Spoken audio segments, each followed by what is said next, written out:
If we were TV sets, some of us would only get 5 channels. Others are wired for cable, the general population.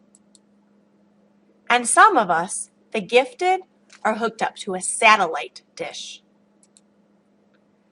That makes these gifted children capable of making connections that others don't even know exist. Teaching those types of voracious minds in a regular classroom without enhancement is like feeding an elephant one blade of grass at a time. You'll starve them.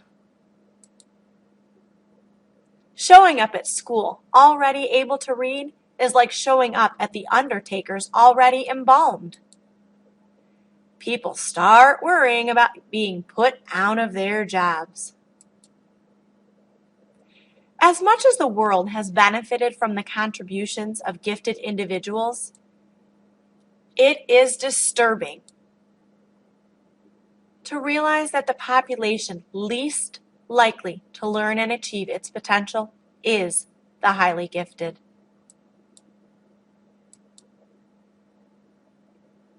We are altogether too easily deceived by the time-worn argument that the gifted student, the genius perhaps, will get along somehow without much teaching.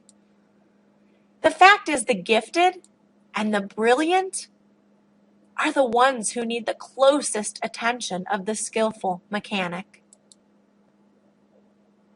It's a tough time to raise, teach, or be a highly gifted child. Schools are to extraordinarily intelligent children what zoos are to cheetahs. Every organism has an internal drive to fulfill its biological design. The same is true for unusually bright children. From time to time, the bars need to be removed, the enclosures broadened. Zoo chow, easy and cheap as it is, must give way, at least some of the time, to lively, challenging mental prey. As a society, we must be able to admire ability, to support ability, to celebrate ability, and to nurture ability. It must be as socially acceptable to support genius that is intellectual as it is to support genius that is athletic.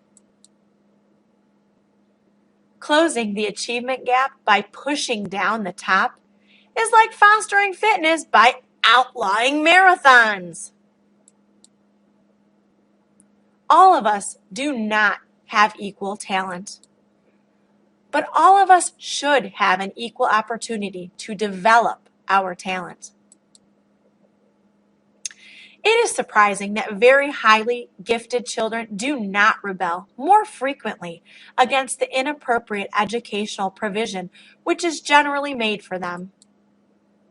Studies have repeatedly found that the great majority of highly gifted students are required to work in class at levels several years below their tested achievement. Underachievement may be imposed on the exceptionally gifted child through the constraints of an inappropriate and undemanding educational program, or, as often happens, the child may deliberately underachieve in an attempt to seek peer group acceptance. Give me rigor or give me mortis.